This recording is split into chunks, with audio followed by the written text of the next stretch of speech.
Hey guys, BrickWizard59 here and welcome back to a brand new video. And today I'm super excited to bring you a comparison of the LEGO Star Wars AT-ST Walker. So in this video we're going to be comparing all the playset versions of the AT-ST Walker. These were released from the year 2001 on the left all the way to 2018 on the right. So as I said, playset versions, meaning there will be no microscale or UCS models. And we'll be taking a look at the walkers from the Imperial era, which are the first four here, as well as the First Order era, which is on the far right. So let's quickly start off just giving a bit of information about each of the sets. On the far left, we have 7127, came out in the year 2001, cost $10, and has 107 pieces. In the second one, it's set number 7657, came out in the year 2007, was $20 and had 244 pieces. Number 3 was actually a side build from the Battle of Endor, set number 8038, that had 890 pieces and cost $100. Number 4, we had 75153. It cost $40 and came out in the year 2016 and has 449 pieces. And then finally, on the far right, 75201, the First Order AT-ST, came out in the year 2018 and had 370 pieces, and that also retailed for $40. Alright, so in this video we're going to go ahead and do a quick review of each of these builds and then try and determine what is the best AT-ST Walker. To do this, we're going to take a look at a few categories. For one, the overall value. This of course includes price per piece, and this will all be done from a retail price standpoint. So we're not going to take into account resale, we're going to be taking a look at the retail price. And based on that, we'll be doing a price per piece, as well as kind of like the overall value, kind of the size of the build compared to the price. So that'll be one category. The second category is going to be minifigures. And then the third category is playability. So what are all the play features each of the builds has? And then finally, accuracy. Is it too small, too big, compared to kind of the original build in universe? And we're going to use all those to try and determine what is the best AT-ST Walker. Each of those builds will get a rating of 1 to 5 in each of those categories, and then at the end we're going to determine the overall score of each build. So without further ado, let's go ahead and get started. Alright, so first off, let's go ahead and rate all of these based on minifigures. So starting off, the 7127 build has one minifigure, which is Chewbacca. So he is just your ordinary, regular Chewbacca minifigure as seen here.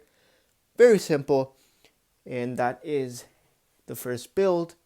In terms of minifigures for the second build, 7657, we also have one minifigure, that being the AT-ST driver. So a cool new variant of the figure. However, once again, only one figure included in that set. For 8038, this is the AT-ST from the Battle of Endor. That one will not take into consideration minifigures, because if you look at that set, there are a ton of minifigures. So it's really not fair to grade that for minifigures because of the fact that, of course, those aren't really specific to the Walker. For the fourth build, the 75153, we have three minifigures. The first one being a Rebel Trooper. Nice printing there. Then you have Baze Malbus. Cool new figure, some really nice printing, and a pretty nice blaster as well. And then we have the AT-ST driver. And then finally, the fourth set, the minifigures include Rose in her Imperial outfit. We have Captain Phasma, who is in a bit of a new variant. So as you can see there, she comes with her staff and cape. We got Finn in his First Order disguise, as seen there. And then finally, BB-8, as seen there. So those were a look at the minifigures for the builds. Alright, and in terms of the rating for the one on the left, I'd go ahead and give it a 2 out of 5 for the minifigures, because it did include a figure. However, it would have been nice to at least get 2 to 3. In terms of the second walker, I'd give that a 3 out of 5 in terms of minifigures because of the fact that once again it only included one figure, but this was a much more specific figure that could actually be used in the walker and wasn't specific to a certain scene. Then for the fourth walker, the minifigures would be a 5. That probably has the best minifigure selection because you have a ATST driver as well as some figures to kind of battle it. And then finally, the far left one, the First Order ATST Walker, I'd give that a 4 out of 5 on minifigures. The only reason why is because it would have been nice to include some sort of pilot or a driver of the walker rather than just the specific characters. So there is a look at minifigures. Now let's go ahead and do a quick review where we'll sort of determine the playability and the overall value of the build. Alright, so first off here we have the 7127 ATST Walker. This one, as you can see, quite simple. A lot of slopes at this time. A lot of the plates that we have nowadays weren't actually created. So that's why it's a lot more of a simplistic model. So you can see here, quick look at some of the side views. So you can see you have a nice blaster on one side. If you turn it around to the opposite side, you have a second blaster here. And again, they're very simple, not too complicated. In terms of, as you can see, the playability, here we have a look at the legs, so you can see some really nice detail, but a lot of use of tan, which is again a bit of an odd color. And yes, in terms of moving the legs, all you have to do is just take these and move them front and back. So that's a fun little play feature. Even though it's not accurate, the legs should move like this. This is a fun little play feature that they ended up adding, as you could see there. And then, in terms of the front section, you can kind of get a better look at that, as you could see. So it's not too accurate. You got a simplistic blaster, and then your sections for the driver to look out of are also quite undersized. It's definitely not the most accurate of builds, yet it's a pretty unique one. In terms of the interior, this whole section comes out, and you have a small seat for a figure. Not much detail in there at all. So there is a look at 7127. Again, not too much there, but now let's go ahead and move on. Alright, so here is 7657. This build, again, has definitely had quite a few improvements from the last one. You could see still use of the slopes, however, now it's a lot larger of a size. Here you have a look at the side build, so you can see you have some nice detail with the blasters. However, they are pretty similar to the previous build. You can see we have some more detail here. In terms of the front section, once again, same use of the slopes. The guns do move up and down like such. And then in terms of the legs, this time they took out kind of the walking feature, so now you can only use the hands to move it. However, on the back, what's really cool is they have a knob here, which you can use to turn the head. So that's a fun little play feature here. And you know, it makes it easier than having to physically move the walker head yourself. In terms of the interior, you have a seat with the blaster for one minifigure. So there's a look at that. Not too much detailing on that interior. However, a really nice build nonetheless. Now we'll go ahead and move on to the 8038 ATST. This one definitely a lot smaller than the previous one, and again we'll get into like a comparison of all of them in a bit, so there you can really get a look at the size of each of them.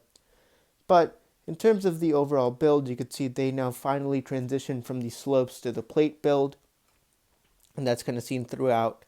You can see two blasters, one with a flick fire missile and the other with a kind of double blaster on the right. And again, pretty simple because this was of course a side build. Here's a look at the front, so you can see we have the nice plate built front, which looks so nice.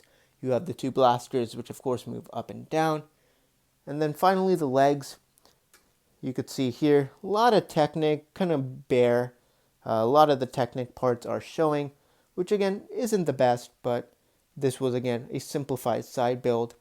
And now for this one, play features wise, you do have this knob here in the back, which can also allow the legs to turn, so you don't have to physically turn them, because in this case the legs are kind of stuck together. They are unmovable, so the only way you can move it is through the knob here in the back. And again, that's a really fun little play feature. In terms of the interior, the whole section can open up here, or you can remove the whole section to reveal the interior. Nothing much, just a seat for a minifigure. So there is a look at that build, and it closes up like such. So there is a look at that. Again, a fun little play feature in terms of the legs build. Alright, and now we have the 75153 ATST Walker. This one again kept the overall plate build structure rather than the slope build. And again, it looks so much nicer. So you can see here's a look at the side. You have the two blasters, which again can obviously move up and down. And then same on the other side. So it was a much nicer kind of overall upgrade of the overall build. So this time they ended up using a lot more slope or tiles throughout the build to kind of give it a bit more a sleeker and smooth look. And you can kind of get a better look at that there. So some really nice detailing throughout the build. But here's where the problem is. The legs, again, are all kind of held in place. So there's no movement in this joint here. This joint is where the only movement is, and it's also quite tough to do. But that is sadly the only way you can move the walker, which again is definitely a flaw. In terms of the interior, you can lift up this section here or the whole hatch to reveal a nice interior with a control panel, and you can fit one minifigure inside. So there's a look at that. Again, you can see some of the nice detailing on the legs. They finally use stickers on the build. And so there's a look at the Rogue One ATST Walker. And now finally, we have the First Order ATST. Very, very similar to the previous version, except this is of course from the Last Jedi, where the top section of the walker is destroyed. So that's why this looks quite odd here on the top. However, the leg section is pretty similar to the previous build. It has some nice new detailing on the back. And then you can see a look at this gun, which can move side to side and up and down like such. And you have spring-loaded shooters, which are quite exposed in this build. And then you have the main blasters on the front. Here we have a look at the top. You can see you have a place to fit one minifigure. And then the legs are very identical to the Rogue One ATST. So there is a look at that. And now let's go ahead and do a comparison. Alright, so first off, let's go ahead and take a look at the front views of each of the builds and get a good look at kind of the size of each of the builds. So the 2001 model, significantly smaller than all of the others. And then you could see with the Rogue One model probably being the largest or tallest in terms of its size. And in terms of accuracy, the Rogue One ATST Walker is definitely the winner. That would be getting a 5 in terms of accuracy, because if you look in Return of the Jedi, just the size of those walkers compared to the people, it's definitely the best in terms of size. So now let's go ahead and take a look at the side view. Alright, so here we have a look at the side view, and again, it was a bit tough to fit that last walker in, but again, you can obviously kind of see not only the kind of side views of the build, but you can also kind of see the angle at which each of the builds are positioned. So the Rogue One ATST, you can see, has a significantly greater tilt, so its whole head is kind of angled downwards, versus most of the other Imperial ATSTs have kind of the legs at a certain angle, but the head is kind of at an almost 90-degree angle. So once again, there you go, accuracy-wise, the Rogue One ATST is definitely the best, and you can kind of get a look at that First Order one in the corner. That one definitely looks a little bit taller than the Rogue One ATST. And then here we have a look at the back sides of each of the builds. Now, a couple of them of my builds are missing a few pieces, so apologize for that. But you can kind of get a good look at the back, so definitely the Rogue One ATST, again, has quite a bit more detail. And then you can kind of just see how the back sides have kind of improved over the years, with obviously the Rogue One ATST probably having the best back section.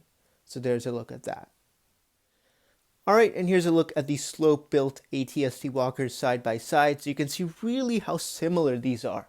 Even the blasters themselves have kind of the exact same design, with the use of kind of those hinges connecting the lightsaber parts to them. You can see even the slope build on the front is quite similar, with kind of a larger section in the front and then a smaller angled section in the back. So again, these were quite similar. However, there were quite a few improvements between these. And then here we have a look at the plate-built versions of the Imperial ATST Walker side by side, so you can really see kind of the improvements made to it over the years.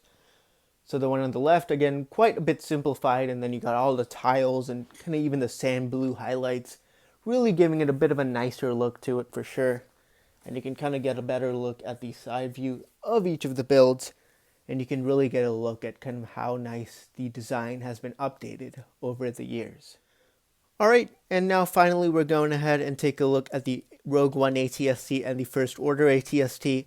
I think this is one many folks definitely are quite interested in just because of how similar these builds are.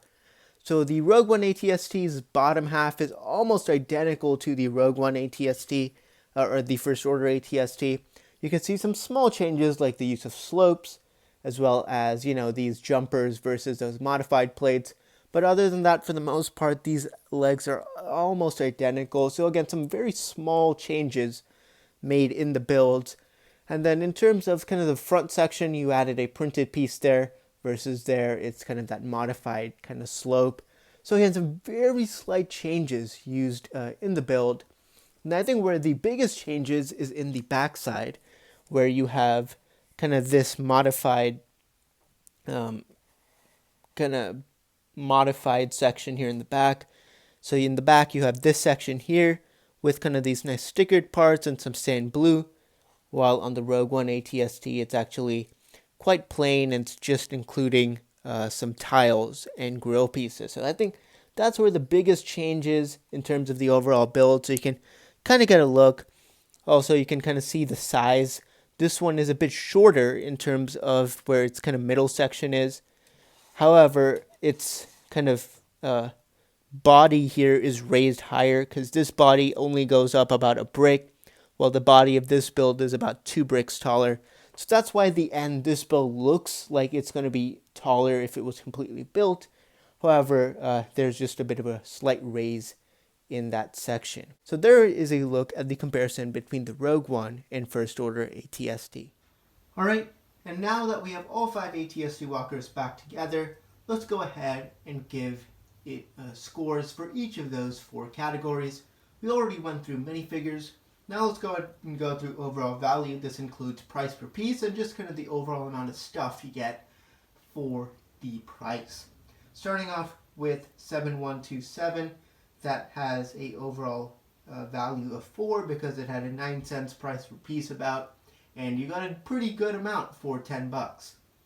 Then for 7657, we're going to give that a 4 as well because that had a 8 cents price per piece, and again you got quite a bit for $20. Moving along, the Endor ATST, that one we cannot take into consideration of because of the fact that it was part of a larger set, so we'll have to skip that one. Then we have the Rogue One ATST. We'll give that a value of 5 because of the fact that that also had about 0.89 cents. So that's about 9 cents per piece, which is again not too bad. However, just the size and kind of the figures, everything you get is really good with that build. So we're going to give that a 5. And then for the First Order ATST, we're going to give it an overall value of 2. Yes, it did have about 11 cents price per piece, which wasn't terrible, but just the amount of stuff you get for $40. I know you get a small side build, but this walker was just lacking in so many ways, so I had to give it a 2 for its overall value. In terms of its playability, let's quickly go left to right. We'd give the first build a 3, just because it had some nice play features. Same with the second build, some nice play features. The third build from the Battle of Endor, that's definitely going to take the cake though at a rating of 5 because that has some terrific play features. Love that walking feature as well.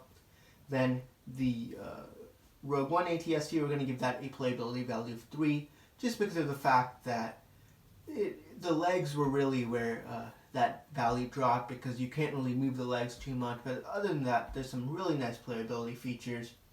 And then finally, we have the First Order ATST with a playability of 2.